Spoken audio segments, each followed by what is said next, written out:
No vídeo de hoje, os melhores investimentos de renda fixa para esse ano, e a gente separou também os piores. Vamos ver se vocês conseguem acertar quais são eles e quais que estão na carteira de vocês, comentando cenário e particularidade de cada opção. Entre a lista dos melhores, tem opções ali que o pessoal nem pensa, então vamos ver se vocês conseguem adivinhar quais são. A gente começa aqui com os 5 piores, vamos ver se vocês conseguem acertar antes da gente elencar cada um. A gente começa com um produto bancário que às vezes é pouco conhecido, mas o nome dele é LF, famosa letra financeira. A letra financeira, para o investidor pessoa física, eu entendo que não faz tanto sentido, porque ele vai ser um produto pouco acessível para o investidor pessoa física, é um título de dívida emitido por instituições bancárias para os investidores, não tem a cobertura do FGC, então é um ponto negativo aí para quem é pessoa física. Lembrando que a gente não pode pautar uma decisão de investimento só no argumento do FGC, mas a gente tem outros aspectos que chamam muita atenção. Então, normalmente o valor mínimo de uma aplicação numa LF está na casa dos 50 mil reais. Isso aqui é muito pouco acessível para o investidor pessoa física, acaba limitando muito a capacidade de você conseguir fazer essa aplicação, e a liquidez desse produto no mercado secundário é relativamente baixa. Então você não vai conseguir vender esse produto se você precisar sair antes do prazo de vencimento dele, e aí você acaba ficando com ele encarteirado por muito tempo. Claro que tem alguns fundos de investimentos que gostam de ter LFs, e aí para esse tipo de público de cotistas desses fundos que já não estão dentro da regra do FGC, porque fundos de investimentos são uma categoria que já não tem essa cobertura. Os investidores, eles vão ter o risco um pouquinho acima de um CDB bancário, quando a gente compara a rentabilidade. Por que um pouquinho acima? Porque é um produto que, de novo, não é coberto pelo FGC. Mas ele não chega a ser volátil e arriscado como um CRI, como uma debenture, como um CRA, que são títulos de renda fixa, que não são de instituições financeiras, mas são bem mais arriscados na questão qualidade de crédito. No quinto lugar, LF, para mim, é um dos piores para pessoa física pensando em 2026. Agora, passando para o quarto lugar, tem um produto que muita gente conhece, que são os fundos de investimentos referenciados à taxa DI. Os fundos DI, eles são produtos que, em tese, eles são muito simples e muito fáceis, então você vai ter um fundo que faz aplicação em títulos que vão ter uma rentabilidade bem próxima da taxa DI, que também é uma taxa bem próxima da nossa taxa Selic. Muitos deles têm taxas de administração, então aqui no caso a gente vai colocar taxa de ADM. Hoje em dia, alguns chegam a ser ofertados com taxa zero ou com taxas bem mais reduzidas. Para o investidor pessoa física, sempre vamos recomendar um que tenha taxa zero. Mas tem alguns que eles acabam tendo uma taxa acima de 1%, já começa a ficar um pouco mais complicado de você ter uma rentabilidade final que seja parecida com o CDI. Você tende a ficar com uma rentabilidade um pouquinho abaixo, e quando a gente fala de fundos, a gente vai lembrar também que eles estão expostos ao Come Cotas. Come Cotas é uma antecipação do imposto de renda, que os fundos de investimento de renda fixa, no caso os fundos DI, também estão expostos. Então, a cada 6 meses, a quantidade de cotas que você tem vai diminuindo por conta dessa antecipação. Quando a gente junta os dois, taxa de administração com Come Cotas, você tende a ficar abaixo de 100% do CDI. E aí, outro ponto importante, os fundos DI, eles são instrumentos que muita gente gosta como reserva de emergência, porém, eles são sim marcados a mercado, apesar de ter baixíssima volatilidade, ainda mais pensando volatilidade onde a rentabilidade fica negativa. Porém, quando a gente fala de reserva de emergência, esses fundos eles podem aplicar só em títulos como o Tesouro Selic, que é o risco de crédito considerado o mais baixo do Brasil, mas alguns fundos DI a gente tem que ver a carteira deles para saber se eles estão aplicando em títulos privados que têm uma rentabilidade indexada ao CDI. Por quê? Se esse fundo aqui que a gente está pesquisando, ele faz aplicação em títulos indexados ao CDI de crédito privado, você está correndo um risco maior do que se você aplicasse só no Tesouro Selic. Então, além de você ter uma rentabilidade no melhor dos cenários igual ao CDI, ou podendo ser até pior, você ainda está correndo um risco de crédito mais elevado. Então, com isso, o fundo DI fica na quarta posição dos 5 piores produtos de renda fixa para 2026. Agora, em terceiro lugar, a gente vai falar dos CDBs, porém, não é qualquer CDB, tá? O que a gente está falando aqui são os CDBs com altas taxas, que pagam ali 130, 140, 150, 160 do CDI. São casos muito estressados. Quando a gente pega um produto desse para dar uma olhada, eles são normalmente de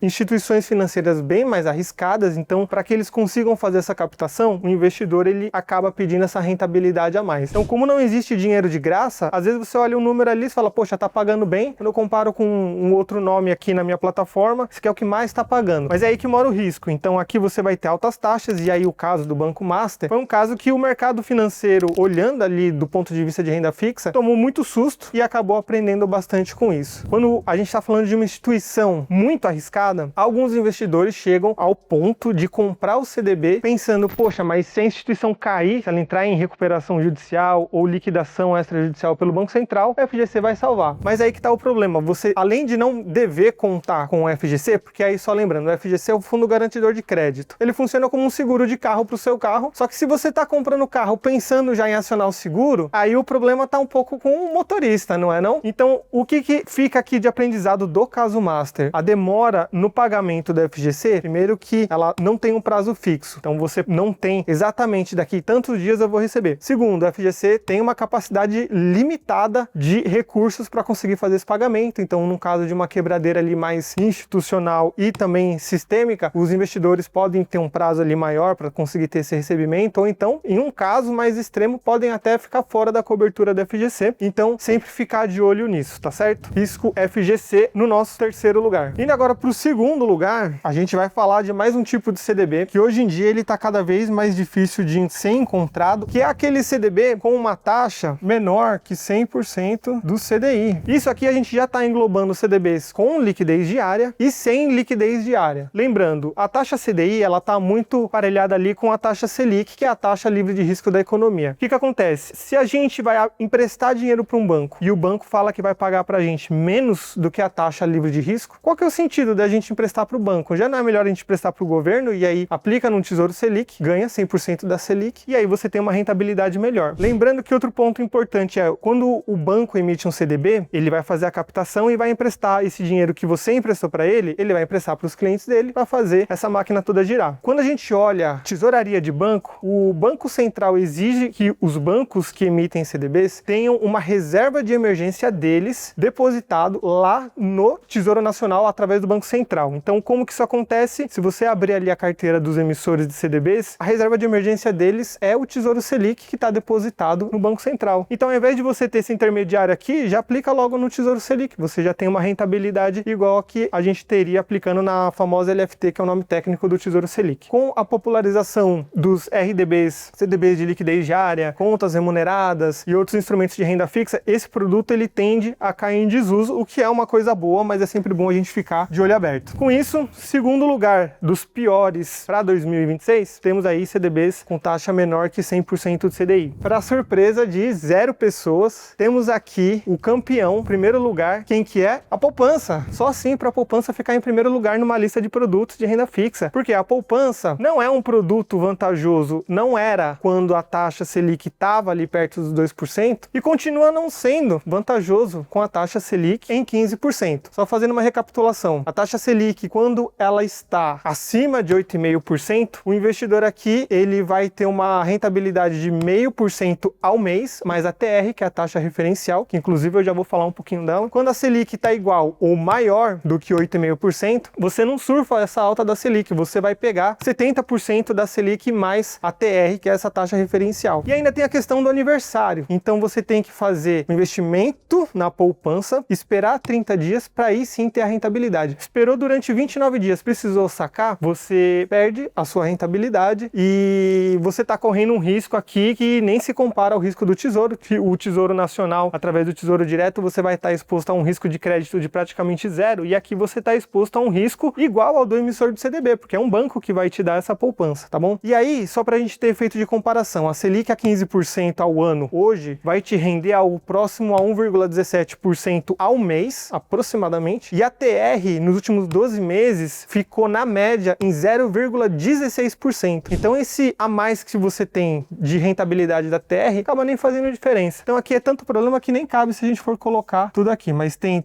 o aniversário, tem rentabilidade e o risco de crédito. Poupança no primeiro lugar, quem concorda respira aí. Muito bem, falamos dos piores da renda fixa, passamos agora para a parte que interessa para quem quer ganhar dinheiro, que são os 5 melhores da renda fixa em 2026. Vamos para o nosso quinto lugar, que é um queridinho aí dos investidores, o Tesouro Selic. Risco de crédito praticamente zero. A opção que a gente tem hoje, comecinho de 2026, o Tesouro Selic, ele tem uma pequena marcação ao mercado por conta da taxa pré-fixada que ele tem, que ele vai sempre pagar. Quando você entra no site do Tesouro, você vai aplicar, você vai ver, ele vai te pagar Selic, mais uma taxa de 0,10%, 0,09%. É esse componente que faz você ter a volatilidade da marcação. Mas aí, a notícia boa é que o Tesouro vai lançar, em 2026, o Tesouro Selic Reserva, que ele não tem esse componente, esse deságio. Então ele é o Tesouro Selic, chamado aí careca. Então ele vai te pagar 100% da Selic, liquidez imediata, então você consegue resgatar via Pix qualquer hora do dia, qualquer dia, inclusive final de semana e feriados. Então para o investidor pessoa física, o Tesouro Selic, tanto o antigo como o novo, ainda funciona muito bem, olhando ali a parte de reserva de emergência, reserva de oportunidade. Quem tem um perfil mais conservador para renda fixa, é uma boa opção também. Conquistou aí, muito bem merecido, o 5º lugar. No 4º lugar dos melhores da renda fixa, a gente vai para LCI e LCA. Vamos focar agora nesses dois produtos pré-fixados, tá? E eu já vou explicar o porquê. LCI, letra do crédito imobiliário, LCA, letra do crédito do agronegócio, são títulos emitidos por bancos. Por que no 4º lugar LCI e LCA? Porque eles vão ter uma rentabilidade, quando você compara um título pré do Tesouro, as LCIs e LCAs, elas vão te dar uma rentabilidade líquida de imposto de renda e equivalente a imposto de renda maior. Por que equivalente? Porque eles são produtos que são isentos do imposto de renda para o investidor pessoa física. Então, fazendo a conta ali do famoso GROSSAP, que é essa conta de quanto que seria se a gente transformasse esse produto no vencimento em um CDB que tem o imposto de renda. Quando a gente faz essa conta, eles tendem a ser bem mais vantajosos que o Tesouro Direto. Outro ponto positivo é a cobertura do FGC para pessoa física, então isso é bem interessante. Pré-fixado, por quê? Isso aqui vai ser interessante da gente puxar uma conversa sobre a curva de juros. Imaginem que aqui a gente tem vários vencimentos. Quando eu falo vencimentos, considerem prazo também. Então, sei lá, aqui é 1 ano, aqui é 2 anos, aqui é 3 anos, aqui é 4 anos, aqui é 5 anos. E aqui a gente tem os níveis de retorno em percentual, tá? Então, imaginem que se a gente pegar os títulos do Tesouro e ficar enfileirando o que vence em 1 ano, o que vence em 2, o que vence em 3 aqui, e a gente linkar, por exemplo, com uma taxa de juros, 15%, porque é a Selic atual, a gente deveria ver em um cenário normal de mercado uma curva parecida com isso aqui, ó. Ela cresce no tempo. O mercado está esperando juros menores no curto prazo, e aí para prazos mais longos o mercado tende a cobrar mais juros, tá? Só que estamos no momento de curva invertida. Então a nossa curva, quando você pega os títulos mais curtos, ela começa assim, em 15, e aí vai caindo porque o mercado espera que as taxas de juros vão se comportar de uma maneira mais tranquila no futuro. Então, o que a gente fala aqui de produtos pré-fixados de curto prazo é a gente tentar pegar essa janela de oportunidade aqui, onde as taxas estão maiores, para a gente pré-fixar, ou seja, para a gente travar a nossa rentabilidade já logo no começo. E aí tem outro detalhe, se a gente fosse considerar uma taxa aqui aproximada de, eu vou chutar aqui 14,8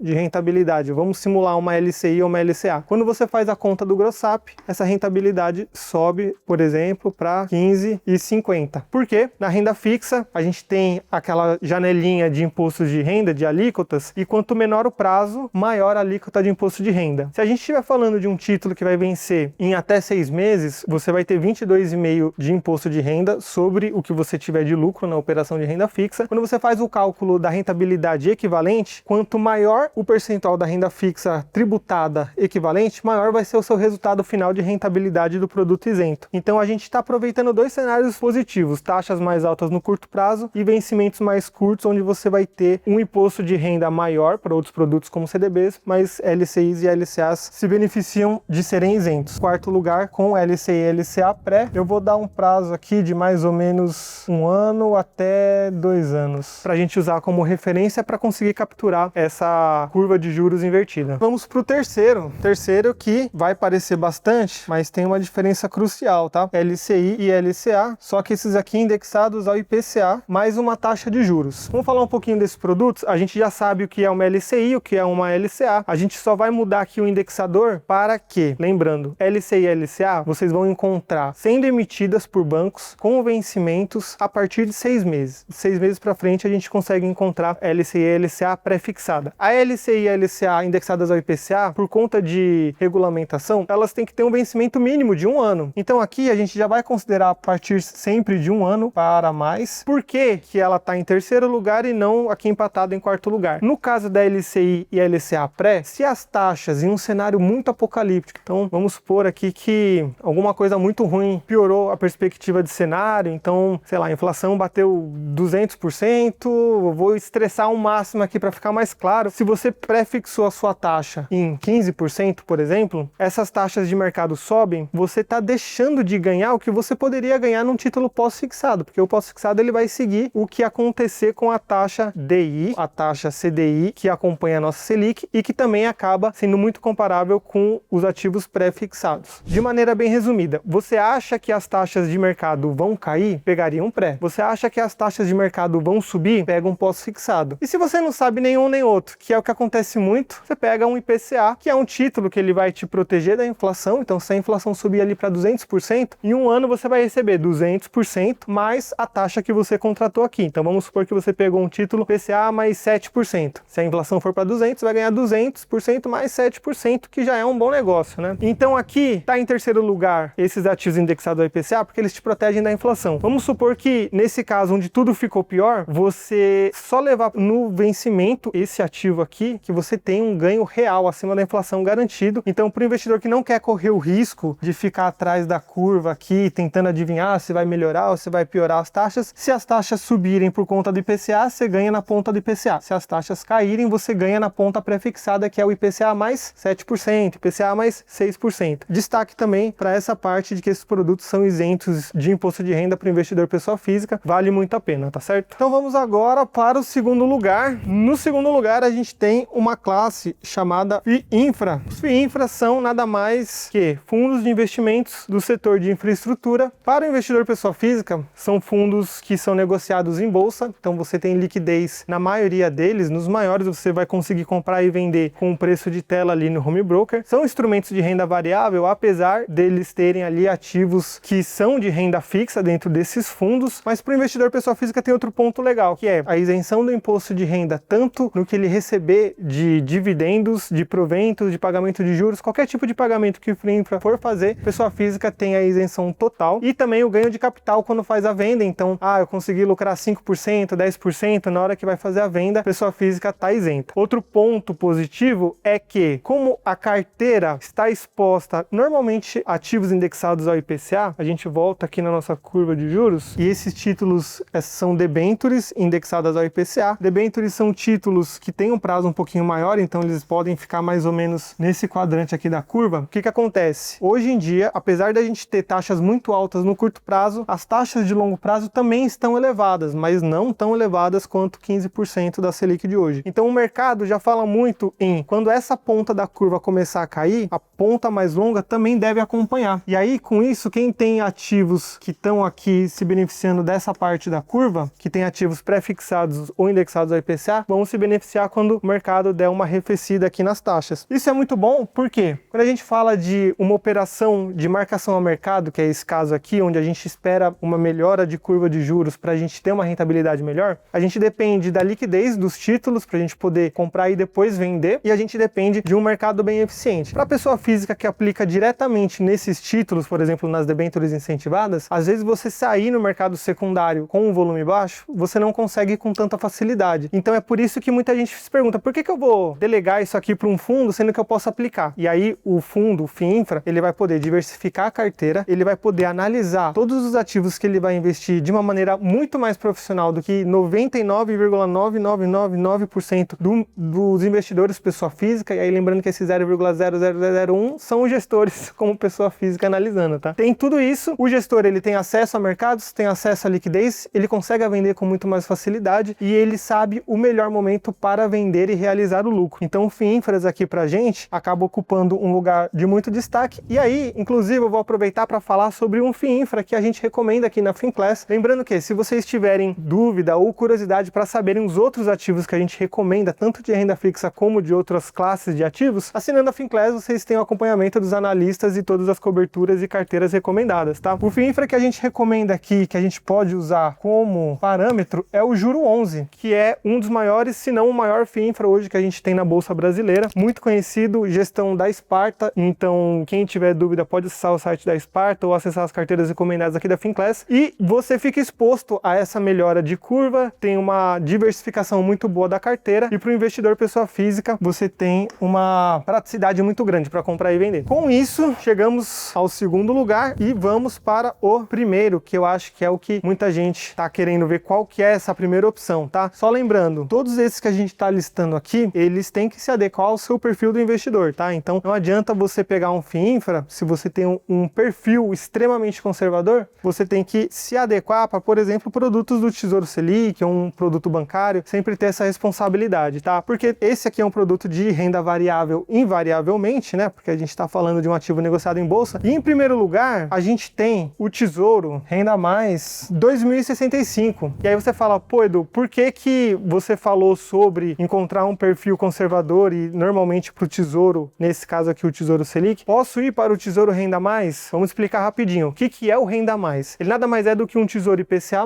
então ele é um ativo do Tesouro Direto, indexado à inflação, com vencimento em 2065. Porque ele não é um produto que a gente recomendaria ali para reserva de emergência ou para o público ali mais conservador. Porque apesar do risco de crédito ser praticamente zero, porque o emissor é o Tesouro Direto, ele é indexado à inflação, então ele vai ter marcação ao mercado, ele vai variar bastante, e ativos que têm marcação ao mercado, quanto mais longo for o vencimento, mais volatilidade, que é essa tendência a mudar a dinâmica de preços. Então, quanto mais longo é o vencimento, maior vai ser a marcação, e a marcação pode ser positiva ou negativa. Lembrando isso, então a expectativa de mercado piora, o seu título ele tende a se desvalorizar. No pior dos cenários, você pode levar para 2065 e você tem aquela taxa que você garantiu no momento da compra, que é a inflação mais uma taxa específica, mas para você saber qual que é, a partir de qual taxa que vale a pena a gente comprar, porque a taxa vai variar todo dia e a tendência é que ela caia ali com a melhora do cenário. Esse tipo de informação a gente tem nas carteiras recomendadas, inclusive na carteira de renda e na carteira de valorização da Finclass. Então a gente tem esse limite, esse piso mínimo de taxa que vale mais a pena para o investidor pessoa física. E com isso a gente termina o nosso panteão dos 5 melhores produtos de renda fixa para 2026, com Renda Mais no primeiro lugar, com uma possibilidade de ganho na marcação ao mercado muito expressiva, pensando em uma melhora do cenário, não pensando tanto em levar necessariamente até o vencimento, mas é uma opção para quem quer também. Agora conta aqui pra gente nos comentários se você tem algum deles, vamos ver se vocês têm a coragem de falar quais estão na lista de ruins e quais estão na lista de ativos bons da renda fixa, que a gente vai ver todos os comentários.